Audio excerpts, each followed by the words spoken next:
Let's pledge. I pledge allegiance to the flag of the United States of America and to the republic for which it stands, one nation, under God, indivisible, with liberty and justice for all. Let us pray. Father God, we come into your presence today. We want to thank you for this day, a day that we can be a witness for you and that we can be a shining light in this world.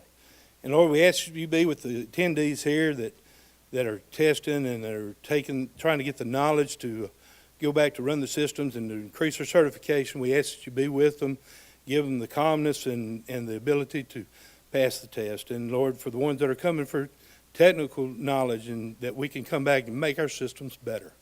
And we ask that you be with all of us and give us a safe week. And Lord, as this food has been prepared for us, we ask that you bless this food to the nourishment of our bodies. And we ask it in all the name of Jesus Christ. Amen. If you wouldn't mind, would you help me welcome Louisiana Rural Water's Executive Director, Mr. Pat Crater.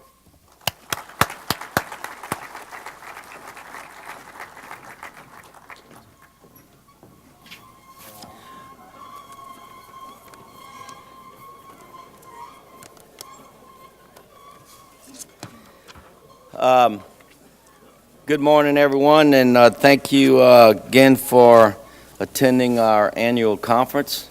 I would like to get some of our speakers up here. As Mayor Nick Hunter in, Steve Fletcher, Governor Edwards will be here in a little bit, Leslie Durham,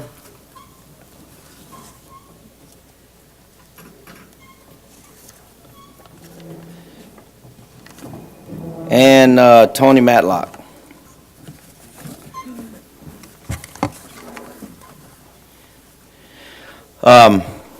This morning we have the privilege of having Mayor Nick Hunter with us today.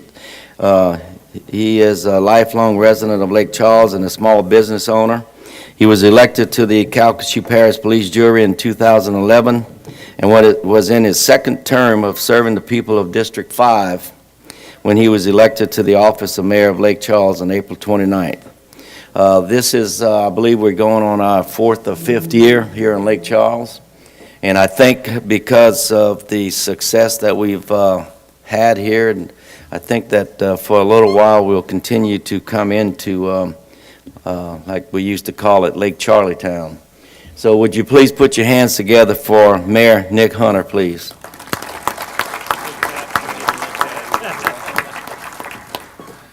Good morning, everyone.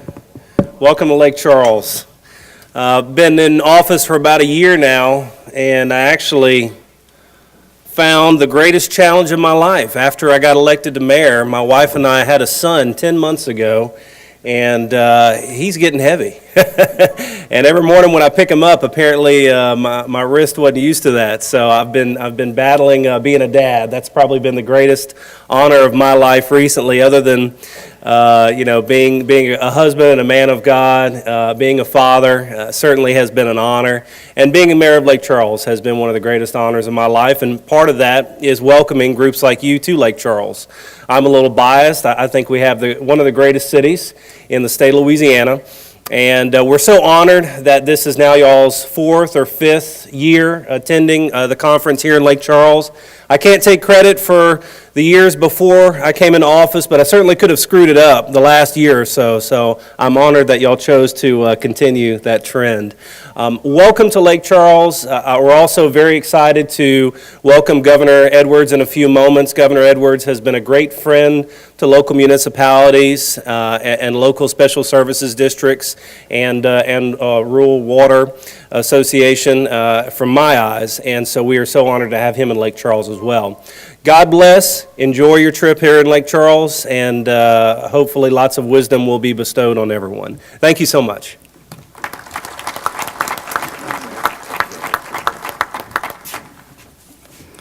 Before I introduce our other speakers, I'd like to go over a little bit of history. You know, we're celebrating our 40th year as an association. This is our 33rd conference. After the association started, Patricia and Mr. Willis Farnett and Jesse and a few others decided to have our first conference, and I think it was held in Alexandria, Louisiana, and I think there was something maybe 100 people that showed up there for that conference. So a little bit of history here.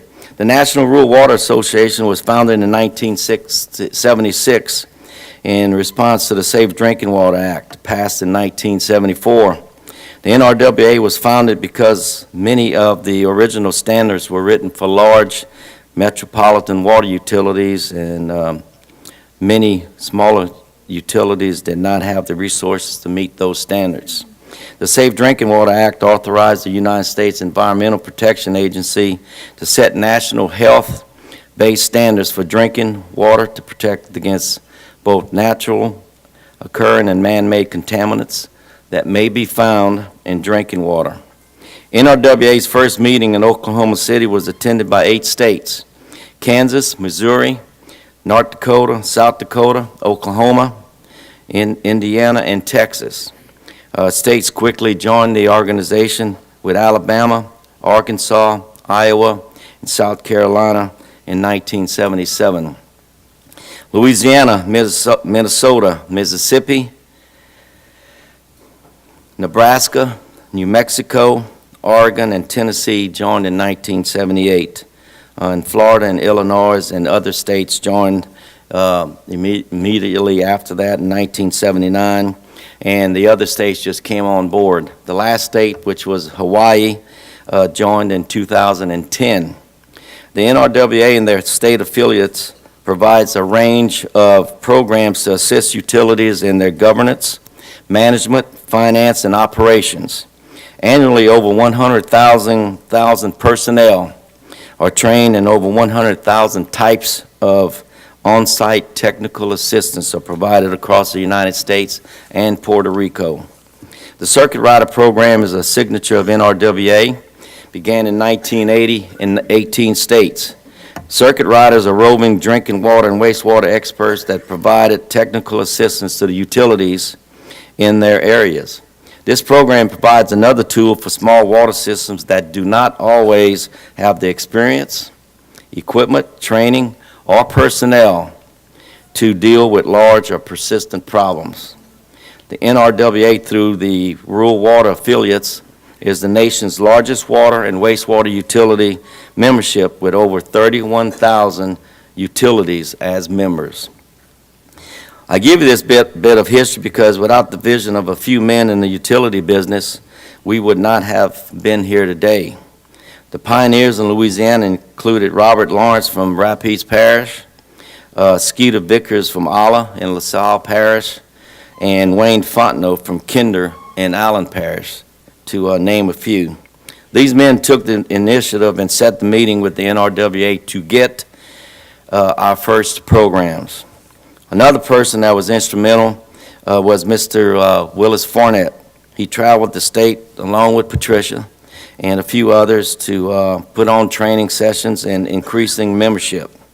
And because of a few men that saw beyond the problems of running a utility and needing help, this association is now 1,000 members strong and growing.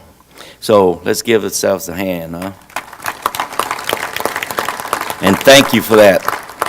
Louisiana Rural Water Association is a nonprofit organization established in 1978 to aid small water wastewater systems through various types of training and on-site technical assistance.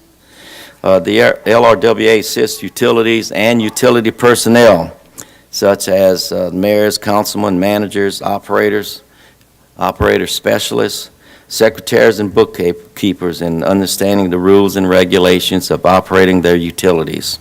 We have also directed some of our training toward the utility management aspects for decision makers. LRWA continues to be the driving force in providing water and wastewater training and technical assistance to all utilities in the state. We as an association could not continue the service we provide to your communities without the assistance and grants from the state, Department of Health, DEQ, Natural Resources, so on and so forth. We also have a contract with, of course, with the National Rural Water Association that brings in our circuit rider programs, wastewater and source water programs. NRWA also has a grant with the EPA for training and technical assistance. These programs are vital to assisting you, our members, with day-to-day challenges of operations and maintenance of your water and wastewater utilities. In 2005, when Hurricane Katrina and Rita devastated the Gulf Coast, these two massive storms put the LRWA in emergency response mode. From the southern Mississippi and Louisiana line to the Louisiana-Texas border, our staff worked continuously for 4 months straight, 7 days a week, providing crucial assistance to hundreds of utilities without power, water, or sewer capabilities. We had rural water associations from Arkansas, Oklahoma, Georgia, Kentucky, Pennsylvania, New York, Virginia, to name a few, that came down to assist us in this emergency response situation that we had. We had command centers in Livingston Parish and at our office in Allen Parish. Because of the tragedies in the states, since then, Louisiana, Arkansas, Florida, and now Alabama, along with the assistance and approval of the NRWA, have been training other state rural water associations personnel annually on how to prepare, sustain, and provide emergency response across the United States. There's now, I'm glad to say, an emergency response program in each one of the states in the United States. LRWA is an important part of that initiative, as well as a member of the National WARN program. From the ladies in the office to the men out in the trenches, we have one of the best associations in the country. Nothing to my counterpart from Illinois, Frank Dunbar. I'd actually elaborate a little more, but you know, you're good friends, so. I can stand up here all day and long and talk to you about what we do and how the staff continues to support you and your utilities every day, but you already know that. Last but not least, to our utility members, you guys, and associate members, you are and will always be our greatest asset. Your continued support is key to the success of our entire association. It's because of your hard work and commitment to your utility. We acknowledge you at our annual awards luncheon, which will be tomorrow. These awards represent a symbol of our appreciation of your dedication to serve your communities. To my staff, I applaud each and every one of you for the excellent service you've shown to the LRWA and our members, but most importantly, the friendship and dedication you have for helping your fellow comrades in the trenches, the operators. We continue to provide our water and wastewater utility members with the highest quality of leadership, representation, and support services. Our motto is quality on tap, which is our commitment and it's our profession. Thank you so much for attending this conference again. Thank you.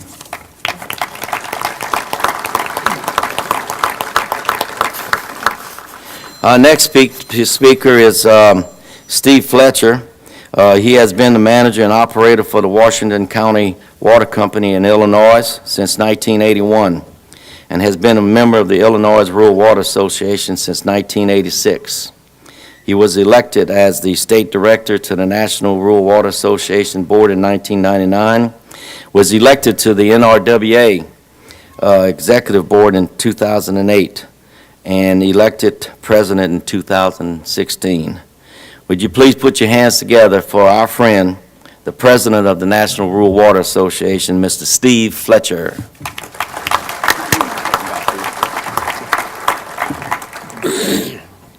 Good morning.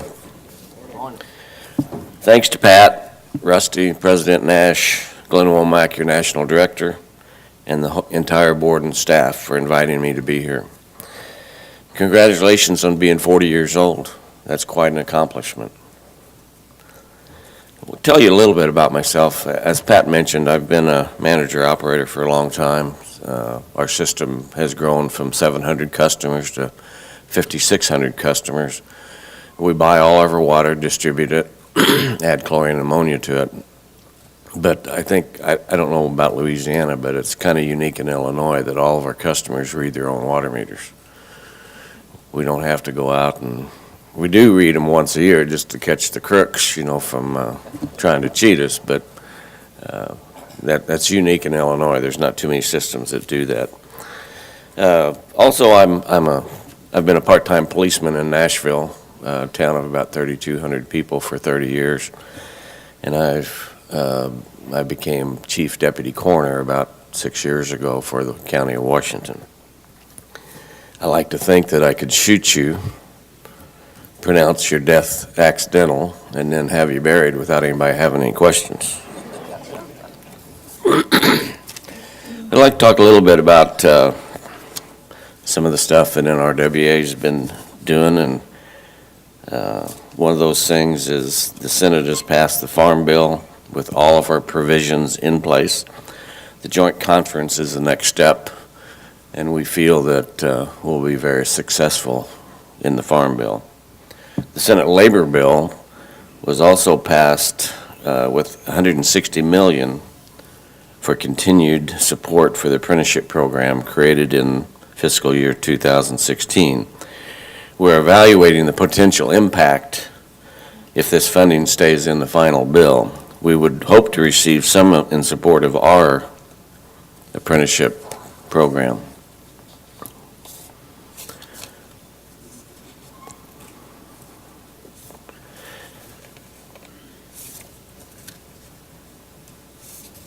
Lost my place.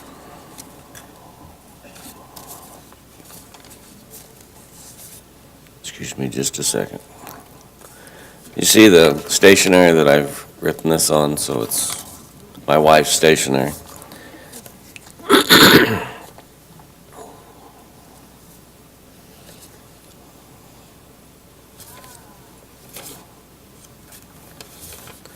Okay.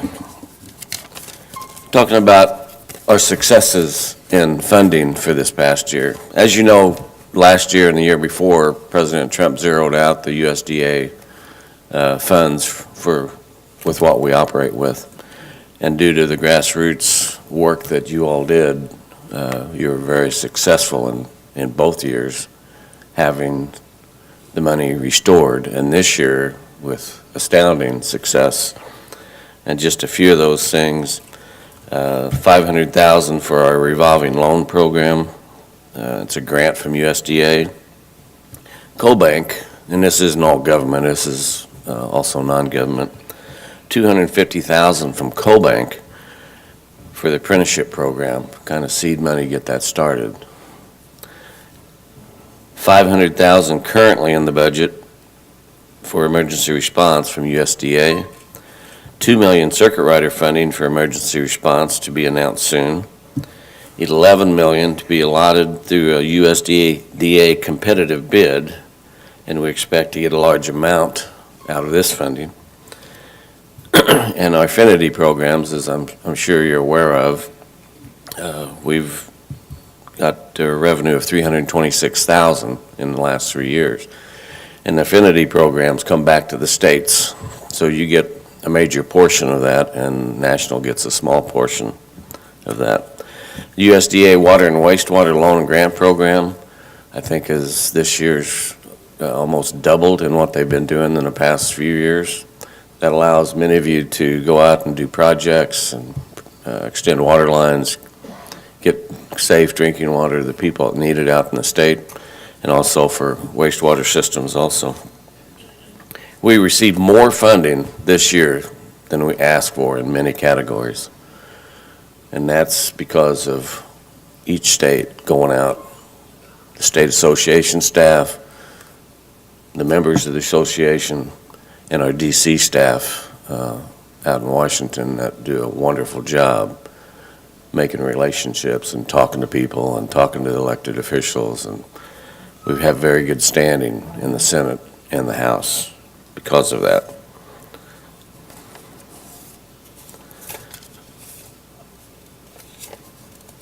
I earlier mentioned relationships, I think. One thing I'd like to do is, when I talk in front of a crowd of rural water people, and I know it's a headache sometimes, but when you're elected officials, whether it be state or federal, when you have a representative or a senator come into your district or your town, go see them. It makes a big difference when you go ask them for something, or your state association does. A lot of them have picnics and town hall meetings and visiting businesses in your area, and I know we're all busy. I liken it to the fact that we probably all have an older aunt that we drive through town probably once a week and say, I'll go visit her tomorrow or the next day, and it never gets done. But this is so important that I urge you to take the time to go see those elected officials. You never know when that gentleman or lady will become the chairman of the Appropriations Committee for the Senate or the House. So it's very important in our grassroots efforts throughout the years is to make those relationships. And when you go see them, thank them for their support, but then ask them to continue to support you. It makes it a lot easier for my ED, Frank, and Pat when they go out to D.C. and talk to the federal officials, the elected officials, tell them about rural water, and they'll remember that, Pat Crater was in my district and asked me about this. And so it makes a big deal. And I know, like I said, it takes a lot of time to do all that. Also, since 2015, our funding levels have increased by $6.6 million, funding 332 direct state association field staff positions. Growth continues in other areas from the federal level as well as non-federal sources. Our credit union that National Rural Water started is close to being accredited, probably in the next few months. We have an insurance program that National Water has basically a third stake in that will be starting up soon.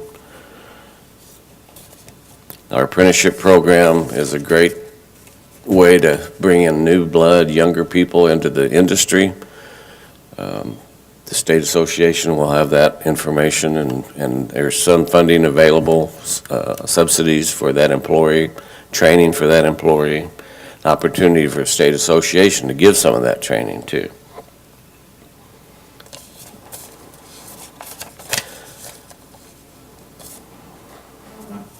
And especially, I'm going to end with thanking each and every one of you for what you do every day to make rural America a great place to live and a great place to raise a family. You make sure the water is safe to drink every minute of every day, and make sure the water that goes through the waste systems is treated and goes out into the streams, that it does not harm anything, and that we can reuse it again. And without you guys doing that, and everybody else in the state associations in the country, we wouldn't have the growth that we have in rural America. And as you hear on the national news, rural America is disappearing. People are moving to the bigger cities, and we have to somehow keep our youth back home in the rural areas so that we do and still have a voice when we need something or want something, that we can go to Washington, D.C. and say, we need this to keep our people safe and healthy. And I think that's it, Pat. I wish I could talk a little longer. You know I don't talk very long, typically, so thank you, each and every one of you, for what you do. Thank you for being here, and God bless each and every one of you. Thank you.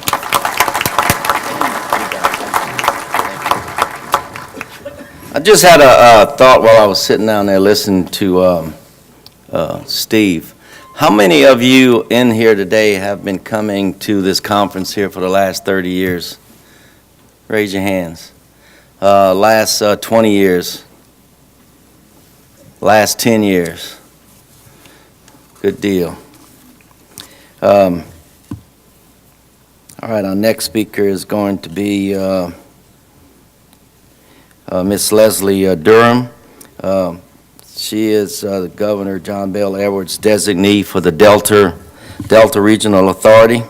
Governor Edwards has just recently appointed her to the jobs for American Graduate, Louisiana Board of Directors, and to the Rural Water Infrastructure Committee, which we're part of. So would you please put your hands together for Miss Leslie Durham, please?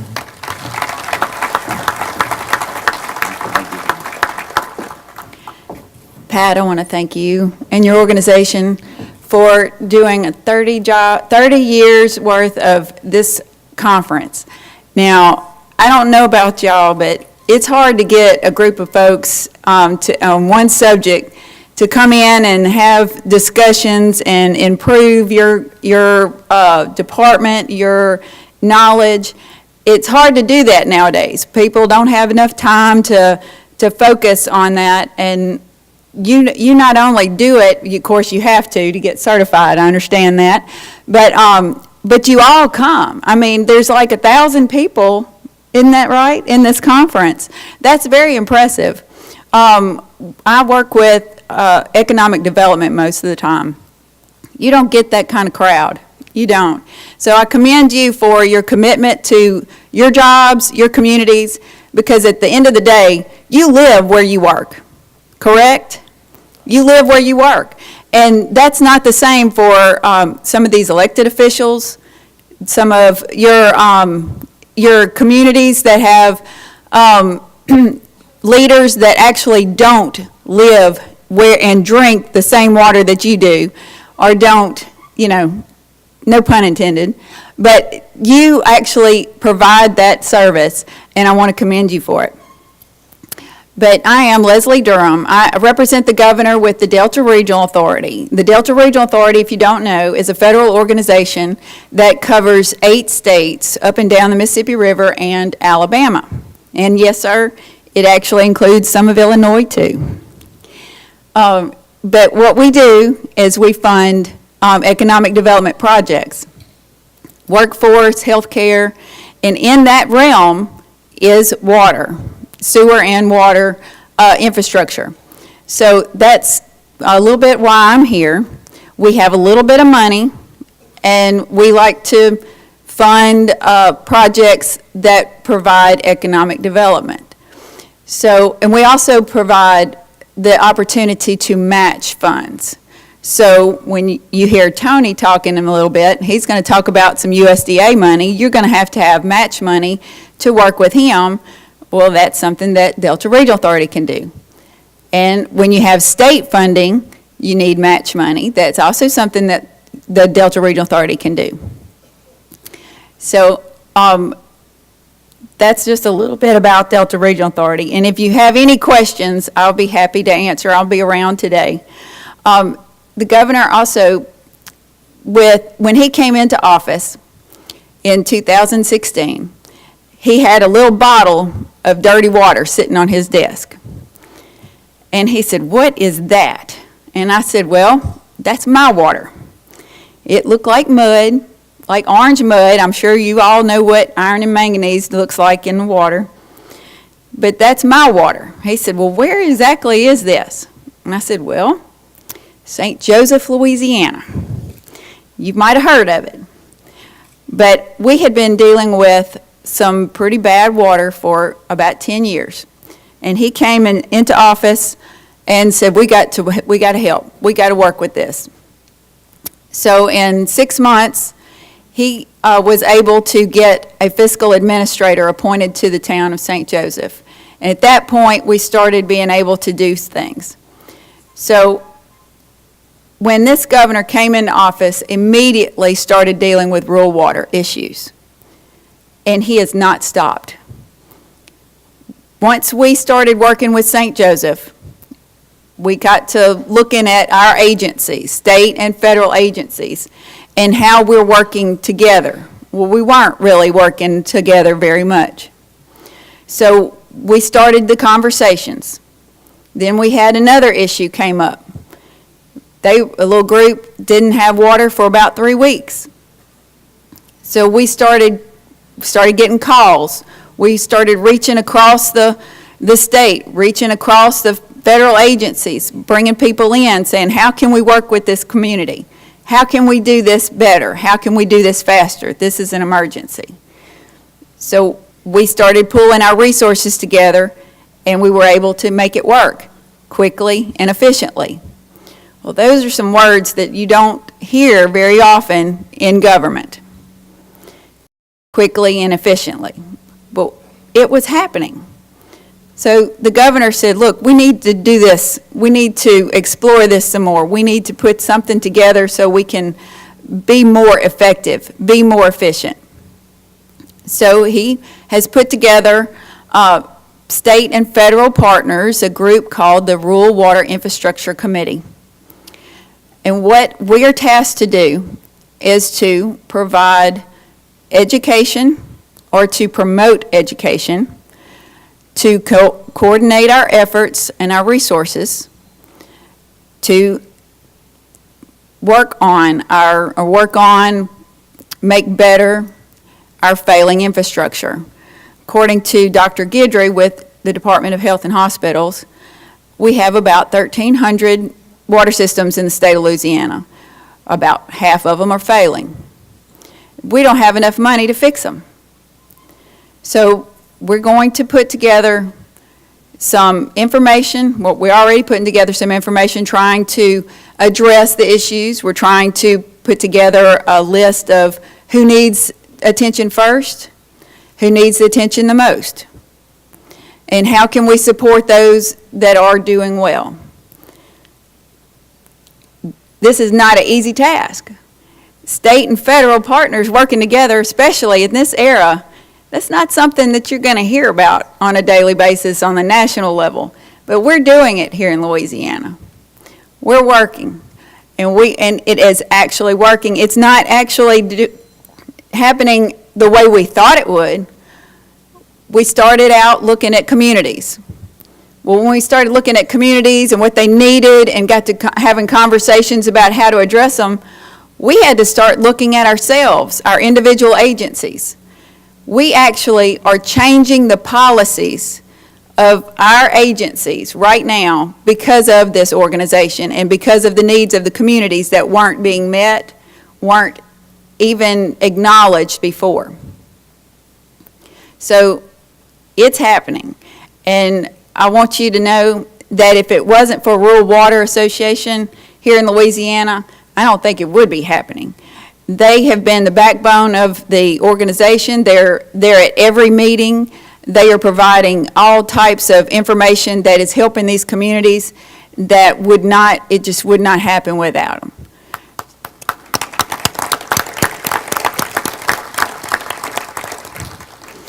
But I want to commend you as well.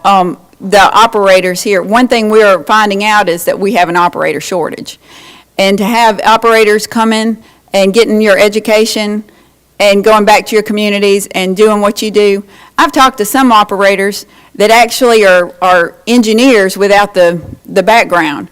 They are trained, they are getting in there, they can't find something, this is not working, so we're going to tweak it, and they make it work. And we could probably put a lot of y'all into some universities and do a lot of good teaching some folks, because you're teaching yourself and you're doing some amazing things. So I commend you for that. But anyway, I'm going to close. I'm going to be around all day. Please feel free to stop by, get my information. Mr. Pat's got all my numbers in case you need that.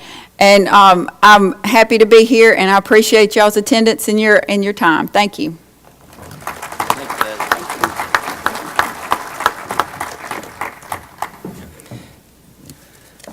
All right, Rusty, we still okay? He's not out there, right? All right. We're going to move right along here. Tony Matlock began his career with the United States Department of Agriculture in 1999. He is currently the Community Program Specialist and is Area Director in Natchitoches, Louisiana, where he serves the rural areas of 13 parishes in northwest and central Louisiana. Through USDA, he wants to provide funding for individuals and local communities with various needs such as safe and sanitary water and sewer systems, as well as other needs. Please welcome Tony Matlock, please.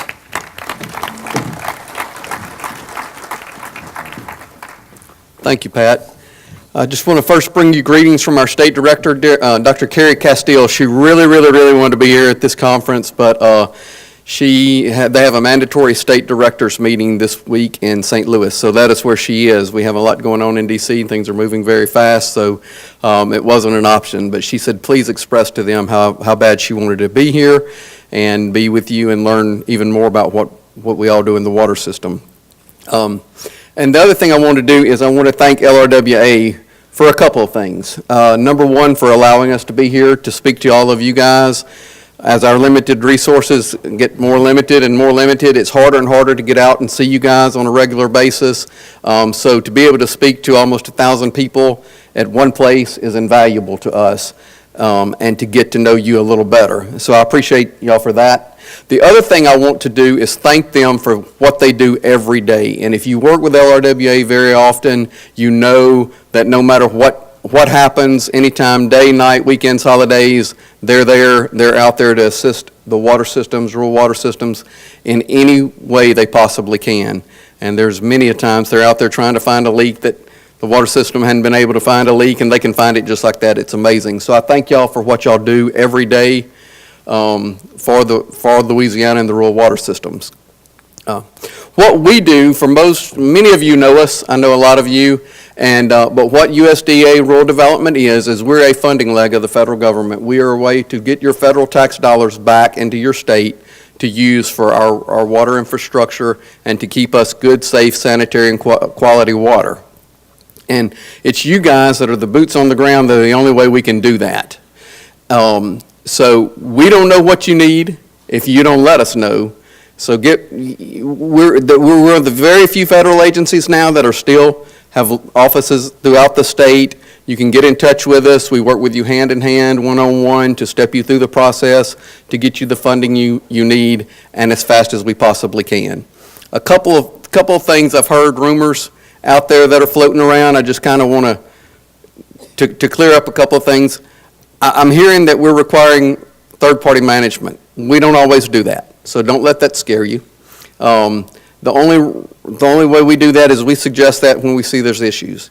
Like Leslie said, we have some issues throughout the state with some water systems that just aren't being maintained. In today's world, we have the money to do it. We have more money in this program than we've ever had before, substantially more. We went from being zeroed out, as Mr. Fletcher said, to just being robust in our funding this year.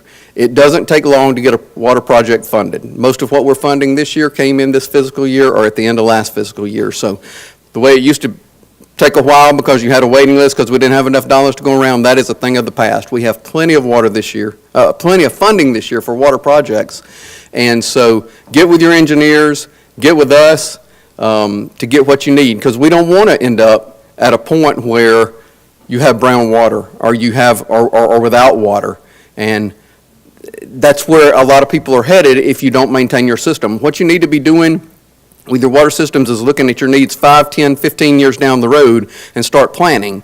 And if you need assistance doing that, get with us, get with Louisiana Rural Water, get with Leslie Durham, get with whoever you need. Your engineer is vital to your water systems, and they can certainly help you plan on what you need for the future. But we will have a session tomorrow that we will go more in depth. I think it's an hour-long session. So if you, we'll have a booth. So if you need to know more about us, or if you want to talk to us about your needs, please stop by. If you can, come to the session tomorrow. I will be speaking as well as some others. So don't feel like you're out there alone. We want to be your partner in rural development. We have been your partner, many of you, for 40 years or more. I'm doing some projects now for systems that had 40-year loans that have paid off and have coming back to us. And that's what we want to be. We want to be your partner that can help you with the funding that you need to get to where you want to be and don't end up in an emergency situation. Because sometimes, it's amazing. Leslie mentioned one case where we were able to get the money there in about 2 days. But that is just unheard of, and that's not somewhere you want to be because the money's not always available that quickly. So plan ahead. Come by and see us, get to know us better for those of you who don't. And just thank you for being here, and we look forward to working with you more.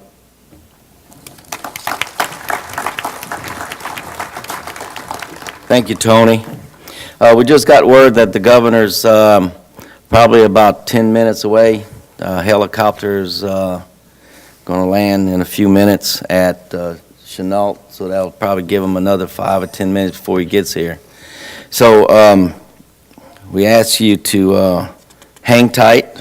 We got some announcements that we're going to make here for a minute. So I'm going to get Rusty Reeves to come up here, my deputy director, and all the staff that works for me do a great job throughout the year. Every training session, as you know, we cook at every one of them, and we serve you guys at these training sessions across the state of Louisiana. Rusty's been instrumental with keeping me straight, so to speak, and doing a lot of things, working with Leslie, and then with the governor's infrastructure program. So please put your hands together for my deputy director, Rusty Reeves, please.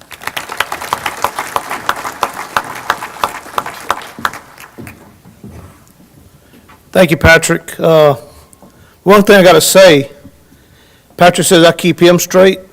He keeps me in balance a lot of times because I'm the fellow that I'm going to go as far out on a limb and fall off and get back up and climb that tree again to see how far I can go out there before the limb breaks the next time.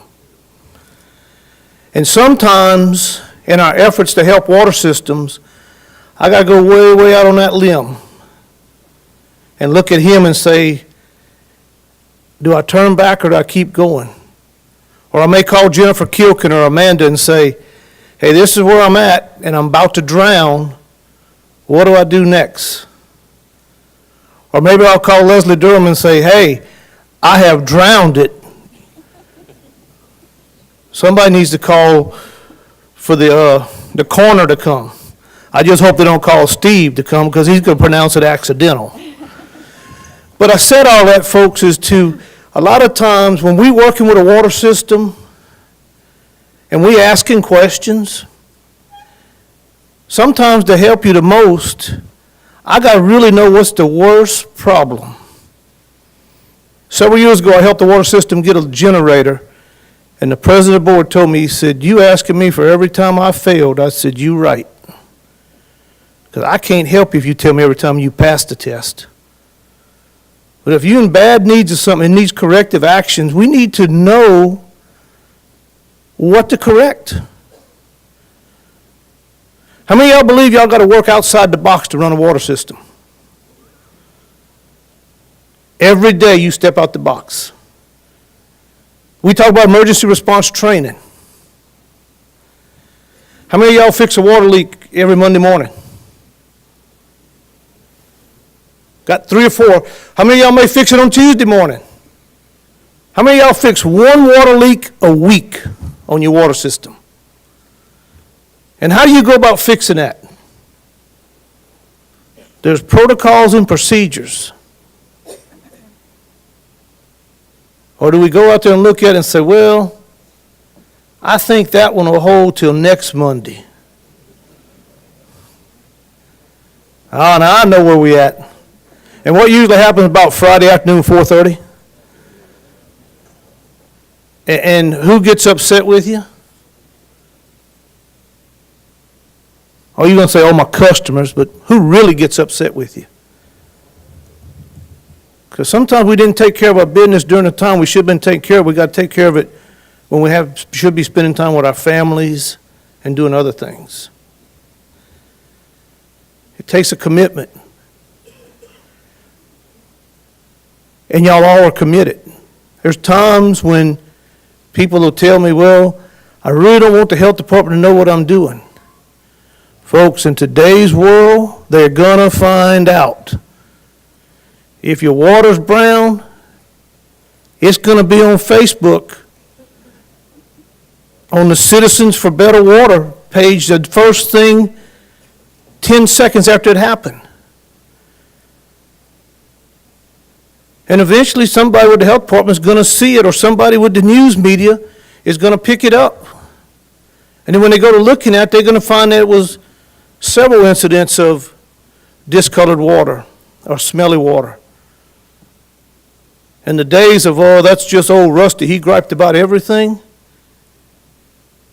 hey, they gone past. Our commitment, our job is quality on tap. A little later today, we're going to have a water taste test. We got 17 entries this year. 17 of y'all thought y'all's water was of quality to bring forward to be in our annual taste test. And the winner of this taste test gets to send a sample of water to the National Rural Water Taste Test in Washington, D.C. One thing we're proud of in Louisiana, we have several systems that have sent multiple samples up there on different years. We've got a couple systems that's won best tasting water in the state 2 or 3 years in a row. We've got good water in our state. We have good drinking water. Our problem is everything that we try to utilize to make good drinking water is 25 to 75 years old. We just don't have the funds to fix that. And hopefully through meetings like this here, our training sessions, we're going to give you an opportunity this week to meet with funding agencies, regulatory agencies, Leslie's group. We can work on some solutions, affordable solutions for our constituents. And when I say affordable, I'm not talking about $5 a month minimum and $1 a thousand water. Folks, I can buy a case of bottled water for $5. And you're going to sell somebody all the water they need for a month for $5. So, enough on the water issues. One thing I want to talk to you today about, though, is at our conference this year, we are trying something new. We actually have a Scantron process where we're scanning people in and out of the classes. Now, how many of y'all was here yesterday for the 32-hour classes? And we had the Scantron class. They had the scan set up. And after lunch, I could tell who didn't show up for what class in about 15 minutes. And I could walk in that class, and the first time I tried to do it as discreetly as possible and try to find the 3 people I was looking for. And of course, looking from the back of the class, you can't easily find them. So after about my 3rd trip in there, which was about 15 minutes into the session, I asked Dr. Griffin if I could have a couple minutes because I was looking for 3 people. And when I said I was looking for 3 people, one lady rendered up, said, one of them's probably me, I didn't scan back in. Called a fellow's name and found out that in Dr. Griffin's class, how many of y'all have taken one of Dr. Griffin's courses? What's the first thing he does Monday morning when he starts that course? He assigns a timekeeper. And what's that timekeeper's responsibility in Dr. Griffin's class? To watch the time, to make sure when you can take the break, right? And Dr. Griffin tells you you're going to take a break about every 50 minutes. About 10 minutes till, that timekeeper will say, Dr. Griffin, time to take a break. Now, if that timekeeper does not raise his hand and acknowledge that time, what's Dr. Griffin do? Keeps on going. Was he like that when you was in college, Autumn? Pretty much. Well, yesterday when I announced the fellow's name, he got up and one of the other students said, that's our timekeeper, and he can't even remember to swipe back in to come to class. They got up, they went swipe back in. Folks, I'm going through all that to tell y'all it's very important so that we can keep track of your hours that you swipe in and swipe out. Now, if you're in a 32-hour course, that's the class that started yesterday morning, you already know what times you're going to swipe in and you're going to swipe out, correct? We swipe in when we go into class, we swipe out when we come out at lunch, and etc. This afternoon, when you go to the exhibit hall, you will swipe in at this door, And if you want to stay in there 10 minutes and go on home, you swipe out, and you go on home. It shows that you went to exhibit hall, you stayed 10 minutes, and Tom Walton's going to give you 0 credit for being in the exhibit hall.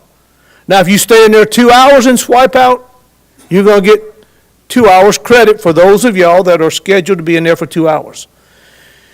The other thing, on the classes starting today, you will scan in and scan out with each presentation in that room. That's the classes, the 24-hour classes, the technical classes on the second floor. You will scan in, and when that presentation is over, you will scan out. And if you want to stay in that room and listen to the next fellow talk, you'll scan back in, and at the end of the presentation, you'll scan out. Folks, we're watching it close. The machine tells us if you scanned out early. The machine tells us if you didn't show up. At any time, I can look on a computer at this front desk. If I get a call and say, hey, I need to find Don D. Troxler. Got an emergency phone call from him. He ain't answering his cell phone because he's in class and he's busy. He ain't taking no cell phone calls. I can look on that main computer and it tells me what classroom Don D's sitting in if he swiped in. We think it's going to be a whole lot better than the stamp sheets. How many of y'all remember the stamp sheets? How many of y'all are having to keep up with a piece of paper this year to get stamped? I ask that y'all work with us. If you happen to scan out early, or when you scan out, it asks you, are you ready to scan out? And if you're not ready to scan out, you just wait a couple minutes, or actually 10 seconds, and it'll let you scan again, or you just let the person behind you scan, and then the machine's ready to go again. You can scan yourself back into the class. We've been working with this group since probably January, February, trying to perfect it for what we need to keep track of your credit hours so that when we turn it in to operator certification, you can get the maximum amount of credit hours that you can out of our conference. We ask that you be patient with us. We ask that you give the system an opportunity to work. I have tried it at a couple training sessions, and it's worked well there for us, and we feel it'll work well here. There will be a moderator by every block that watches you scan to make sure that you've done it right. When we leave this room today, there will be 3 scan blocks set up, and they're going to open up a couple more doors for you to get out. Please go out by one of them scan blocks and scan yourself out. Now, if you jump up and say, well, I got to go smoke before I scan out, and you run out this back door here and get through your cigarette or whatever, and you go upstairs and you forget to scan out here, I'm going to come find you, and we'll talk with Tom Walton and see what Tom Walton wants to do. But if you'll just scan out through this door here, it's going to be the easiest thing. And if you run around and try to come back in and scan out, let's all stay in an orderly fashion. Let's not bottleneck the line up. So, Patrick? Patrick says we're not ready to go yet. The governor will be here shortly. He is en route. He's en route. And folks, well,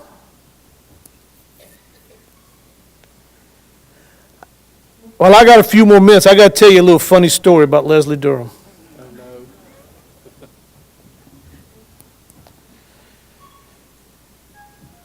A couple years ago, about 3 days before Christmas, I got a phone call from Amanda Laughlin one morning. Said, Rusty, I need you to call this lady, her name's Leslie Durham, and tell her what's going on over at that water system. And said, we busy tied up sampling the water system, and if you can help me, I'm going to send you what support staff I can, but please help us. And I said, okay. So she gave me Leslie's number, and I call this lady and get on the other end of the phone, and she's there, and she's telling me what all they're going to do, but we can't do none of it till Friday. You remember that conversation, Leslie? I said, that contractor's going to be there Thursday. She said, you don't understand. We cannot do it till Friday because he cannot get his money if he does it before we get the money approved. I said, okay. So I called the water system, I called the contractor, I called Leslie back, I said, Miss Leslie, he said he's doing it Thursday after lunch. She said, you don't understand, he's not gonna get his money. I said, oh, he's gonna do it Thursday after lunch, or he's gonna do it next week? She said, you don't understand, them people need water. I said, I do understand, Miss Leslie. I said, the thing is, the contractor has already promised them boys that works for him that they can have Friday off the day before Christmas Eve. He's already told his crew that. She said, but you don't understand. I said, oh, I understand. She said, well, you need to talk to him again. I said, Miss Leslie, what you don't understand is this man here, this contractor, works with about 15 or 20 rural water systems in the area where he lives, and a lot of them little rural water operators work for this man part-time to help put in these bypass systems and these VFDs and stuff, and they all have water. They took care of their business the week before Thanksgiving. And his people's going to be off. She said, boy, you making it awful hard. And she called me back a little bit later. She said, you thank God for miracles. Said, somehow or another, we're going to get 7 or 8 governors to sign a proclamation tonight so they can get the money for Thursday. She said, but one other issue. He can't do the work till we sign the paperwork, and the paperwork won't be signed till noon Thursday.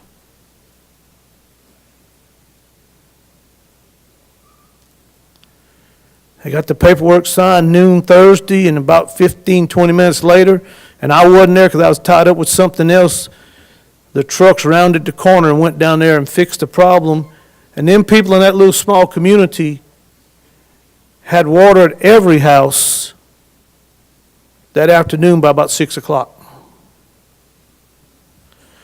Now, not all projects move that fast, folks. We all can tell of a project that we've had that seemed like it drug on forever. But you know, I relate working on water lines kind of like the highway department working on roads. When they make the road in front of your house better, what's the first thing they do to that road? They tear it up. They rip it out, right? If we're going to make our water systems better, we're going to wind up, before we get it better, tearing it up some. Digging up some of it. We're going to find out how much of our water lines we really didn't know where they was at when they start digging to replace water lines. How many of y'all got a set of as-built drawings for your system? Every one of them needs to be put in front of that wished as-built. I'm sorry, folks. I've looked at too many of them. They get you on the right side of the road 98% of the time. Sometimes we got to go through some real bad stuff for it to be good.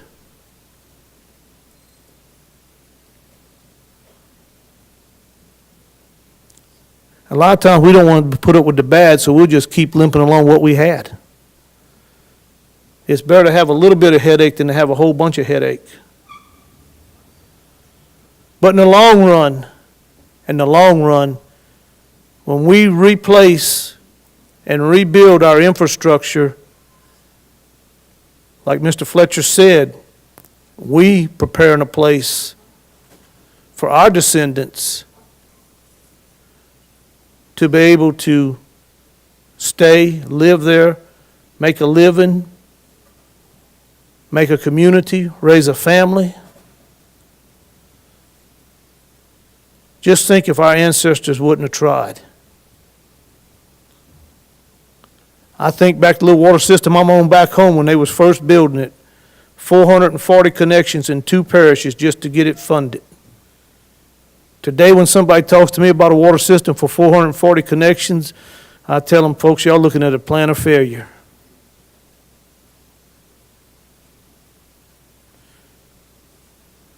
40 years ago, the Safe Drinking Water Act was just a small set of regulations.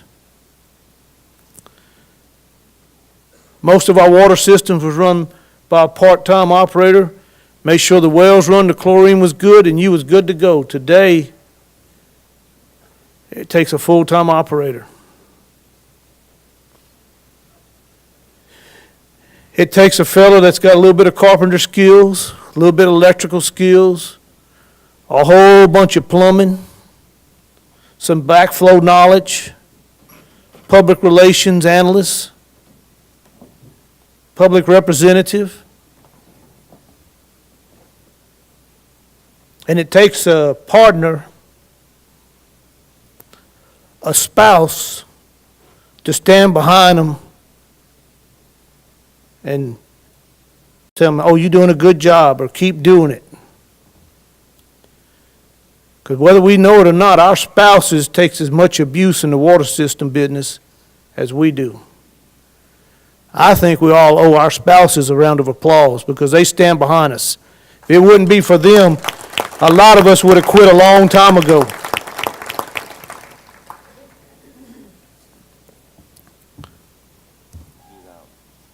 He's here? All righty. Patrick's going to wrap it up. He said, I've talked long enough.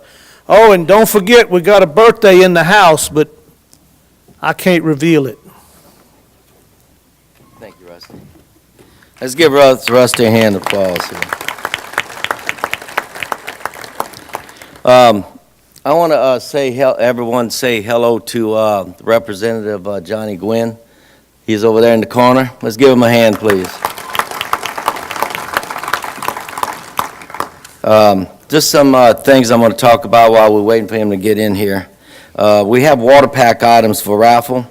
A water pack is a separate segregated fund established by the National Rural Water Association. It enables individuals to collectively support candidates for Congress, which helps me out when I'm in D.C., and helps out our national association as well. This year, we have to raffles. You can buy a ticket for a Black & Decker 2-in-1 backpack, Greenworks 1600 PSI pressure washer, Cobalt 15 amps circular saw, Works 20 volt lithium cordless screwdriver, a Black & Decker 20 volt lithium trimmer edger, a Cobalt 22-piece tool set, Shakespeare complete fishing kit, Shakespeare rod and reel and tackle box, a King cooker, burner, and pan with the basket, tabletop or side firebox grill, a wake craze. It's one of these towable water tubes that you pull behind your boats. Try to lose your kids.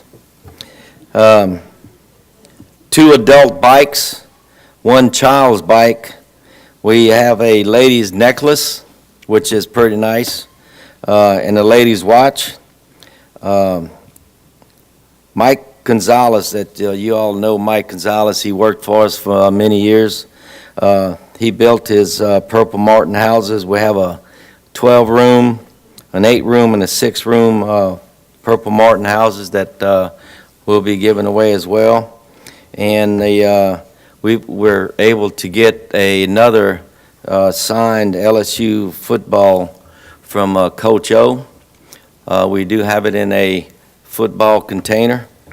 Also, for everyone that registered early, remember we're giving away 5 $1,000 cash prizes. And you must be present to get this. So as Rusty was saying earlier, we are going to have a water taste test here after this meeting. And we'll see who will take to Washington, D.C. with us. So bear with us a few minutes. Don't leave. I need you in here. The governor should be here shortly. So with that, take a breather. All right, thank you.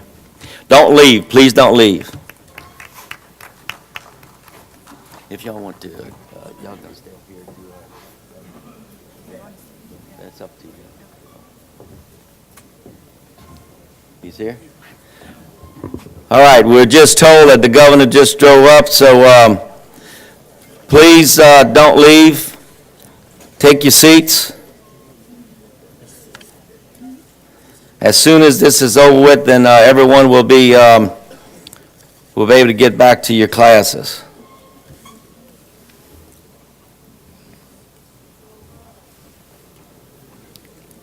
Get a cup of coffee and take your seats. Hey, Rural Water, block the doors so nobody can get out of here. Don't scan anybody.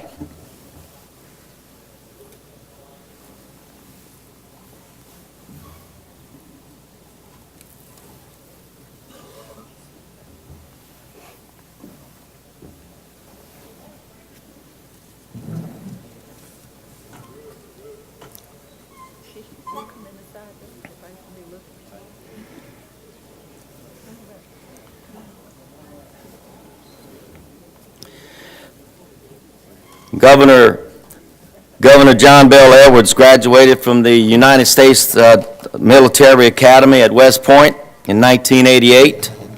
He served 8 years as an airborne ranger on active duty with the United States Army, and then went on to graduate from Louisiana State University Law Center and set up a civil law practice in his hometown of Amite.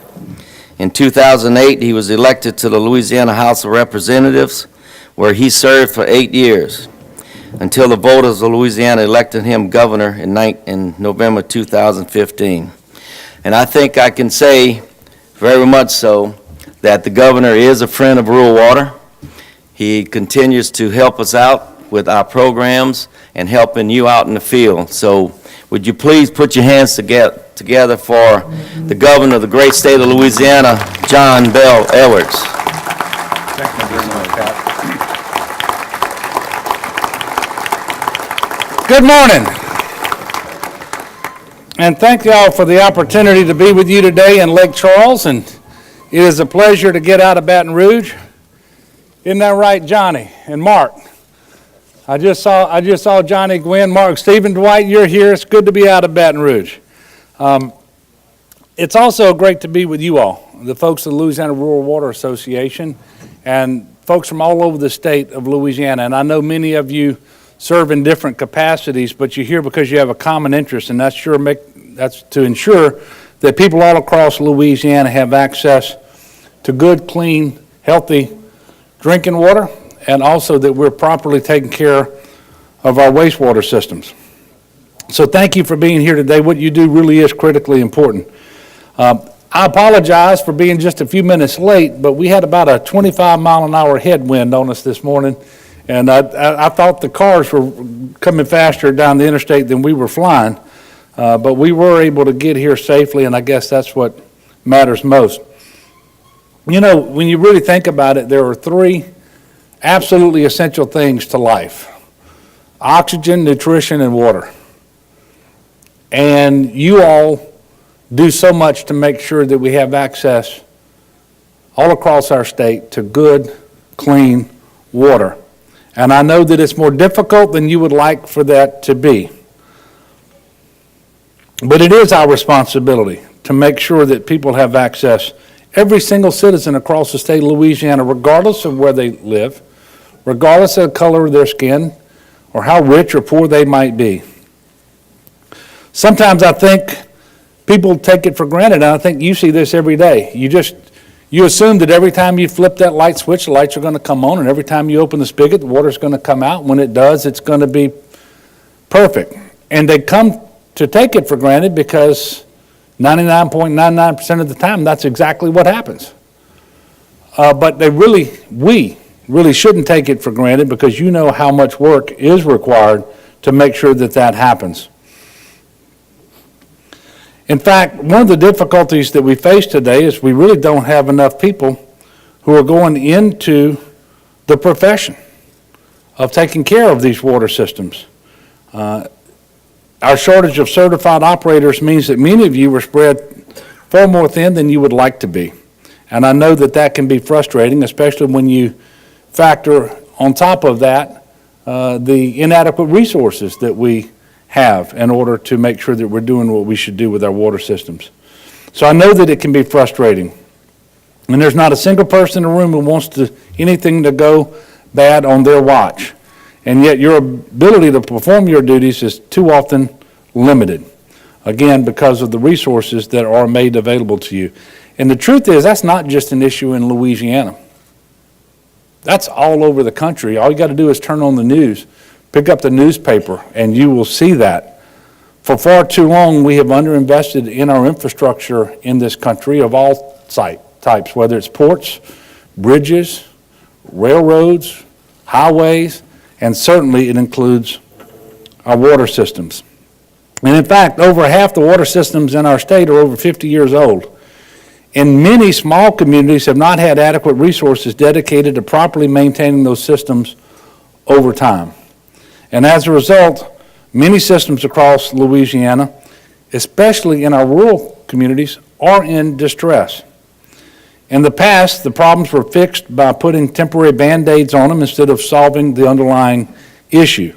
And what this leads to, inevitably, as you know, is more problems down the road, bigger problems, more expensive problems to fix. And once we get that far behind in proper maintenance, it's almost impossible to really catch up, especially for our smaller areas without the resources. And we know that it's always more cost-effective to properly maintain a system than it is to replace it. And it's important, as you know, that the rates that we charge for water be enough to operate and to maintain the system. Otherwise, you're going to get down the road and that huge cost is going to be incurred, and then you're going to have no choice but to go up on those rates even further than we would have had we done it at the outset and allowed us to take care of our problems. And I know that that is not pleasant. Trust me, as a governor who inherited the largest deficit in our state's history, who've been trying 2.5 years now to get fiscal stability and predictability, which, by the way, we have, I know better than anybody, it is never easy, never fun to ask people to pay more. But if you look down the road at what's going to happen if we don't, sometimes, and quite often, that is the best course of action. And we certainly don't want to wait until we have an emergency, because then you have even more costs associated with providing safe drinking water in the interim until a solution can be found and enacted. Now, Louisiana really is in desperate need of a coordinated, collaborative approach to improving our state's rural water infrastructure. Just to kind of give you a perspective on this, and perhaps you know these numbers, the Louisiana section of the American Society of Civil Engineers has estimated that Louisiana needs to spend about $10 billion over the next 20 years. $10 billion over the next 20 years for maintenance, repairs, and improvements on our water systems. Now that averages $500 million a year. I think we can all agree that we're not going to have $500 million a year. But that makes it imperative, more important than ever, that we have a better approach where every available resource is utilized to its highest potential. I wish we could go in and replace all the systems that are in distress, but we just can't. But that's why the administration, my administration, created the Rural Water Infrastructure Committee. The committee includes representatives from regulatory entities, funding agencies, and key stakeholders. There are representatives, and you're going to hear from some of these folks today, I believe, but there are representatives from Louisiana Department of Health, Louisiana Department of Environmental Quality, the Delta Regional Authority, and I've got Leslie here today. If you all don't know Leslie, make sure that you get to know her, because she has done an awful lot of good all around the state of Louisiana with respect to water. But in addition to that, obviously the Rural Water Association, the Governor's Office of Homeland Security and Emergency Preparedness, and the Office of Community Development, the Legislative Auditor, and my office. Its goal is to bring everybody to the table to address these problems properly in the best way that we know how. And we have to look at every possible means of funding that might be available.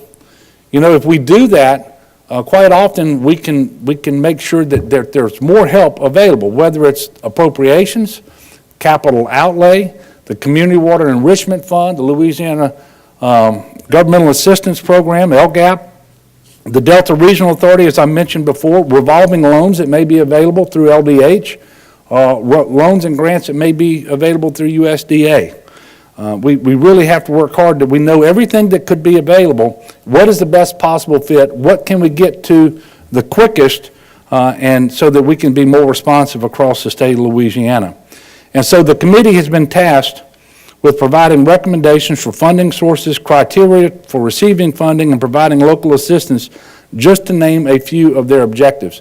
And one of the things that I want to stress is that when we go in and we spend state money on a local water system, we're going to want to make sure that that system is going to be properly maintained and operated once we leave, so that we don't get 5, 6, 8, 10 years down the road and those very same problems have reappeared and that investment didn't pay off the way that it should have.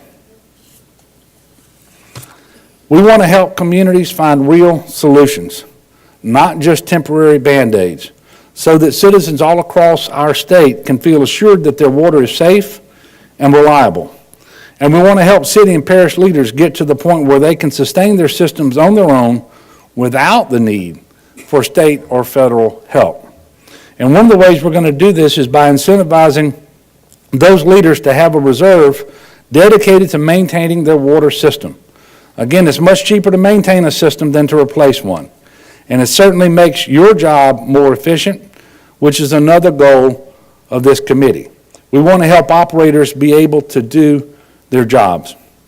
And my administration understands that safe, reliable drinking water is absolutely essential to sustaining life. It is essential if we're going to continue to have vibrant communities all across the state of Louisiana. We cannot ignore it. We can't take it for granted. And we intend to ensure that all Louisianans do have access to this very basic need.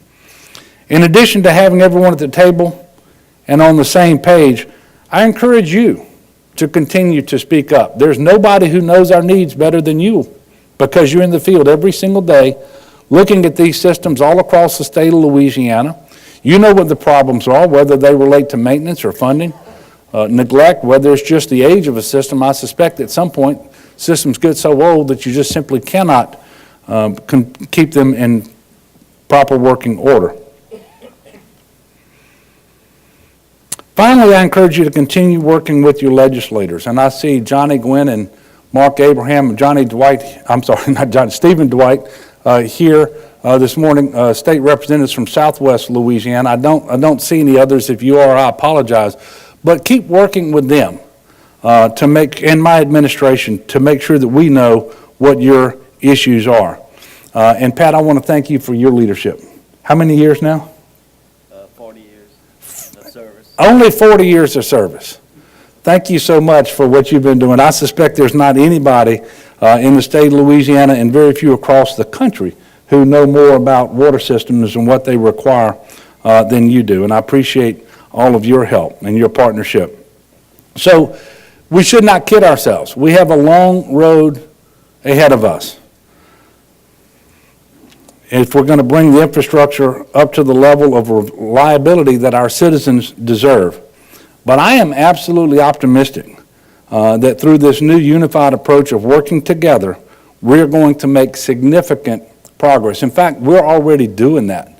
We're sending people out upon request when we find out there's a problem to try to troubleshoot and make sure that we are able to sit down with small town mayors and village mayors and aldermen and so forth and point them in the right direction as to what they need to do before the problem gets worse and becomes more expensive. And by the way, we're making good progress, generally speaking, in the state of Louisiana. And I know that things are tougher and it's taken longer than it should have. But at the end of the day, I will tell you that we concluded our third special session a couple of weeks ago in successful fashion. We stabilized our revenue. We passed a responsible budget. And by the way, from June 30th of this year to July 1st, when we changed fiscal years, the net tax burden on the state of Louisiana was reduced by $597 million. And there was a $210 million cut in state general fund expenditures. But it's responsible. It's something that we can do to provide the stability and predictability we need to continue down the path towards prosperity that we're on. And make no doubt, we are well on that path. Unemployment today is at a 10-year low. No state's decline in unemployment exceeded ours last year. Not another state in the United States of America. In May, employment topped 2 million, the highest employment level since December of 2015. And more than that, not just that more people are employed, but wages actually grew in Louisiana faster than the national average, 2.9% last year in our state, 2.5% across the country. Every day, new business opportunities are popping up across the state. And in fact, we are attracting the largest, best economic development projects in our state's history, the biggest of which was DXC Technology that we announced in November of last year. With respect to health insurance, uninsured rates have reached monumental lows, record lows, because of the Medicaid expansion, which has helped over 470,000 working adult poor people in Louisiana gain health insurance at a state general fund savings of $343 million last year and a savings of $265 million this year. And for just the second time in 10 years, I want you to think about it, the second time in 10 years, higher education is funded next year without a cut, and our TOPS program is fully funded. And by the way, those 2 times in 10 years are 2 years in a row. So this momentum has poised Louisiana for its greatest chapter yet. And I stand before you more optimistic, more bullish on the future of Louisiana than I have ever been. And I'm excited to continue to work with these legislators, with you, and folks all across our great state to make sure that we stay on the road towards more opportunity and more prosperity. So I want to thank all of you at the Rural Water Association for what you do every single day. And I know that quite often your jobs require you to do things late at night, on weekends, and on holidays because people don't want to wait till the next work day in order to get access to their water again. So thank you so much. I do continue to look to working with you and looking forward to accomplishing great things here in the state of Louisiana. And I'll finish by asking you to make sure that you pray for our country and our state and leaders at all levels, and that certainly includes me. I believe in the awesome power of prayer, and I can actually feel it because every day there are people all across the state who I don't know and probably will never meet who lift our state up in prayer, and these are difficult times, but I also believe they're exciting times and that we have an awful lot to be proud of and to look forward to. And working with you, we're going to make sure that we get there for our children and our grandchildren. You know, we always have that as our main mission, right? Is to make sure our children and our grandchildren have it better than we had it. And I am convinced that we will not be the first generation who fails in that mission. I am actually more excited than ever, as I mentioned before. So God bless each and every one of you. Thank you very much. Thank you, Ms. Leslie. On behalf of Louisiana Rural Water Association, I'll let Leslie bring this to your office, but from Maryland's Catering got you a replica of the Sewage and Water Board's crescent out of the New Orleans, so we'll hand this over to you, and you can bring it to his office for me. Not exactly a rural system, though. No, it's not, but, you know, they help us out, Bourbon Street. I mean, let's give them a hand, let's go, come on. Thank you. Thank you, Governor. Thank you very much. God bless you. I'll see you, Leslie. Thank you, Pat. All right, remember, you scan in, scan out. Have a good day.